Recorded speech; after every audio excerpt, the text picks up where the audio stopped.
بسم اللہ الرحمن الرحیم۔ عمران ریاض بھائی چونکہ اپنی رہائی کے بعد ظاہر ہے اپنے گھر میں اور باقی معاملات ہم ملتے رہے سارے دوست، لیکن چونکہ اب جس طرح سے ملک کے حالات ہیں تو ہم سب کی بھی خواہش تھی کہ ان حالات میں اب دوبارہ ان کو ہم کچھ بولتے ہوئے موجودہ سینیریو کے اوپر ہم سن سکیں۔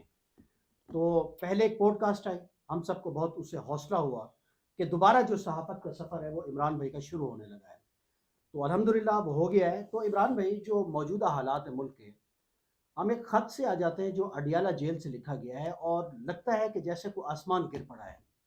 نیلسن منڈیلا کتابیں لکھتے ہیں جیل میں، مولانا آزاد جیل سے کتابیں لکھتے ہیں، بڑے بڑے لیڈر پاکستانی لیڈر بھی لکھتے ہیں، F I am assassinated Bhutto صاحب نے لکھی۔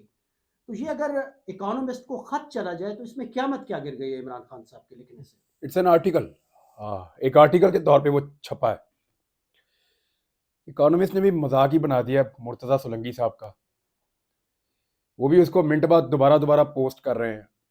ان کا یہ کہنا تھا کہ یہ اس کو صحافت سکھائیں گے، دا اکانومسٹ کو۔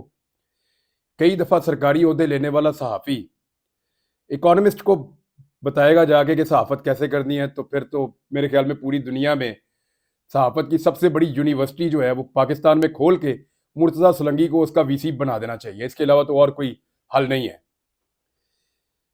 پہلے انہوں نے انڈیا کے ساحلوں پہ ہمارا نام روشن کیا جا کے، جب بلاول بھٹو کے ساتھ گئے تھے۔ غریب ملک ہے لیکن جیسے یہ لوگ ٹریول کرتے ہیں، ہمارے دوستوں کا جو ٹریولنگ کا ہسٹری ہے نا، صرف آپ وہ دیکھ لیں، ایک مخصوص ٹولہ ہے صحافیوں کا جو سیاست دانوں کے ساتھ ٹریول کرتا ہے۔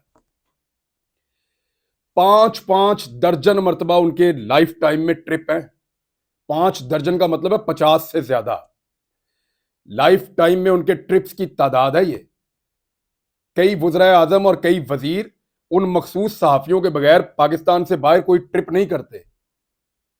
وہ جاتے ہیں، سرکاری خرچے پہ رہتے ہیں، انجوائے کرتے ہیں، پھر واپس آتے ہیں۔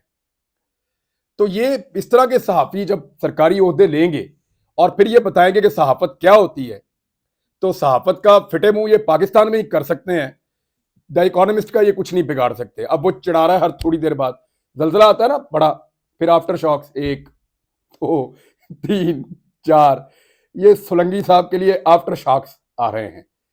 اور جب تک ان کو چاہیے معافی مانگ لیں اکانومسٹ سے، اور ان کو یہ کہیں کہ میں غلطی سے اپنے آپ کو صحافی سمجھ بیٹھا تھا، میں معافی چاہتا ہوں، آپ ٹھیک کر رہے ہیں، شاید ان کو معافی مل جائے، ورنہ وہ چھیڑیں گے، اب ان کو چڑھائیں گے۔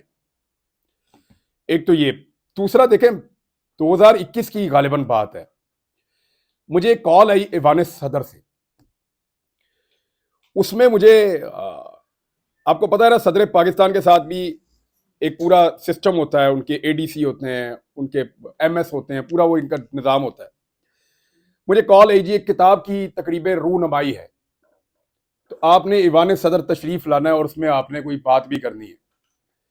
آپ نے میری ایک تقریر سنی ہوگی جس میں میں کہہ رہا ہوں کہ دیکھو تمہاری جمہوریت کا جنازہ نکل رہا ہے، دروازہ کھولو، دیکھو تمہاری جمہوریت کا جنازہ نکل رہا ہے۔ اسے لگتا ہے کہ اس کی آواز کو، اس کے خیالات کو باندھ کے نہیں رکھا جا سکتا، بڑی بڑی فصیلوں کے پیچھے اس کی سوچ کو قید نہیں کیا جا سکتا۔ یہ بات لوگ ابھی کوٹ کر دیتے ہیں مختلف پولیٹیکل لوگوں پہ۔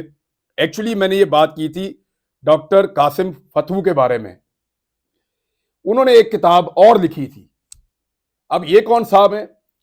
یہ آپ ڈاکٹر آسیہ اندرابی صاحبہ، جو ہماری، ہم ان کو اپنی بڑی بہن سمجھتے ہیں پاکستانی، آسیہ اندرابی صاحبہ کی بڑی خدمات ہیں مقبوضہ کشمیر میں، وہاں مسلمانوں کے لیے آواز اٹھانے میں انہوں نے بڑی قربانی دی ہے۔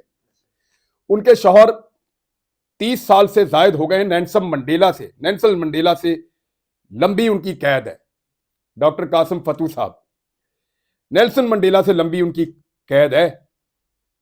یعنی آپ مثالیں آپ چھوڑ دیں، آپ یہ مثال بھی ایک لے لیں، وہ ایک مجاہد جو اپنی آزادی کے لیے، اپنے حقوق کے لیے، اپنے لوگوں کے لیے آواز اٹھا رہا ہے، وہ لگ بھگ 30 سال سے زیادہ ہو گئے ہیں۔ جس دن میں نے وہ تقریر کی تھی اس دن وہ 29 سال ہوئے تھے، آج 29 نہیں ہے، آج 2 سال اس کو بھی گزر گئے ہیں تقریر کو، 2-2.5 سال، تو وہ ان کو تقریباً 31 سال کے قریب ہو گئے ہیں یا اس سے زیادہ۔ ان کی ایک اور کتاب، ایک اور میں کہہ رہا ہوں تو اس سے پہلے بھی ان کی کتابیں تھیں، بھارت سے زیادہ کوئی ظلم کر رہا ہے،